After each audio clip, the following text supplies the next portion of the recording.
Hey guys, Bradley Performance Products, back with you again. Today we're talking about rear shocks because I've had a lot of requests to address the subject. What's the difference? Why do I need it? Blah, blah, blah. So we'll take a look at it. Thanks for tuning in. Stick around. Okay, so we have three different rear shocks here, and as you can see, you probably recognize this is an OEM TW200 rear shock. This is our off-road version aftermarket rear shock, and this is our heavy-duty / touring version rear shock. Now, what's the difference? So you have a ballpark of a 600-pound-ish rear spring from the factory on your TW, and you don't have any compression or rebound adjustment. That is all fixed. You do have preload adjustment, except for it is very minimal and extremely hard to do. Most of you have probably never done it, but you may or may not know that there is a C-clip under here, and you do have to put this shock in a press and compress the spring and the rings and all this assembly here. And it does allow you to move that C-clip up or down. I think maybe there's three little grooves there. You can alter your preload on the factory one ever so slightly. And it is a good shock for the standard weight of the bike and I don't know how big of a guy the bike was designed for, but it seems like a short 150-pound guy. I'm not sure, but at any rate, you guys know what that shock's all about. Our off-road shock is machined, rebuildable, serviceable. It is gas charged, and it has preload adjustment and a whole lot of it, like 2 inches of preload adjustment here. It comes with a little tool where you can crank the preload in it if you want to. And of course you have a removable, changeable lower heim where you can adjust the length slightly. But it also has rebound adjustment by hand. And so the compression dampening is fixed, and it is designed to work with the rate of this spring, but you do have rebound adjustment dampening with no tools required. I run this rear shock on my bike personally. I like it a whole lot. It's a very good off-road shock, and it is a dang good shock for the money. And we work closely with these shock manufacturers to get them dialed in, and we test them for a long time. So I run this one, but I'm only 175 pounds, and I ride my bike off-road pretty aggressively. I ride it like a motocross bike, and this shock works great in conjunction with some improvement to the front forks. Like I've told you before, I run the Race Tech emulators and their springs up front, and it's a night and day difference, but it pairs well with this off-road rear shock. Get a lot of questions about which one do I need.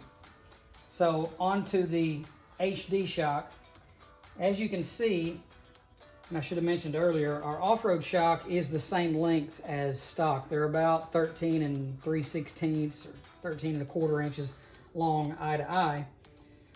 Our HD shock does several things differently. It is a longer shock. It's about 13 5/8 or 13 3/4. It's about 12 millimeters or ½ inch longer. And so that gives you a little bit more travel, but gives you the potential to lift the bike. It has an 800-pound rear spring. So all else being equal, the bike doesn't compress this spring as far, and so the bike stands higher in the stroke. And so that's why this is a good lift shock. It lifts the bike, and like I said, it allows the bike to ride higher in the stroke because it's got a much stiffer spring, but it also has much stiffer valving to match the stiffer spring. It also has preload adjustment. It is gas charged, and like the other one, it has rebound adjustment only. And that is really handy. The more load you start to carry, the bigger guy you are, the more luggage you have, the quicker you'll realize you need some more rebound dampening. And so you have a lot of adjustability there just with the few clicks of the screwdriver. But it is a much heavier shock. I have ran it off-road just on my personal bike, just like I normally ride, and I like it just fine. But because the bike is higher in the back, you generally want to raise the front to correct the fork angle, to correct the rake in the front to match the back. So this shock just generally lifts the rear of the bike. If you guys are looking to lift the bike up, which a lot of people do, they buy this shock and then they buy the fork extensions to raise the front, and then overall you have about a 2-inch higher TW.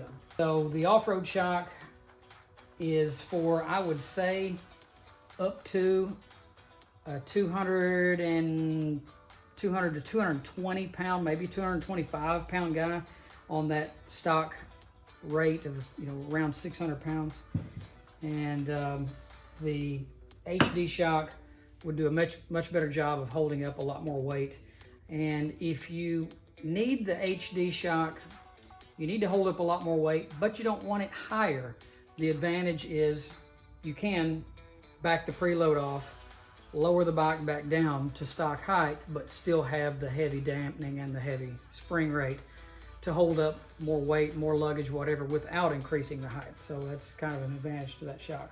I hope that was clear as mud and that it explains everything. Like I said, got a lot of questions about that. I hope it explains it to you.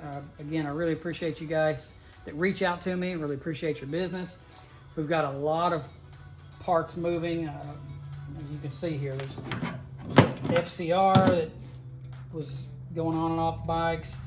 Steering stems we're having to make for the fat tire kits. We're having to make handlebar mounts for the fat tire kits. Just there's all kinds of stuff going on, and again, it's all because of you. Really appreciate your help and support, and message me anytime.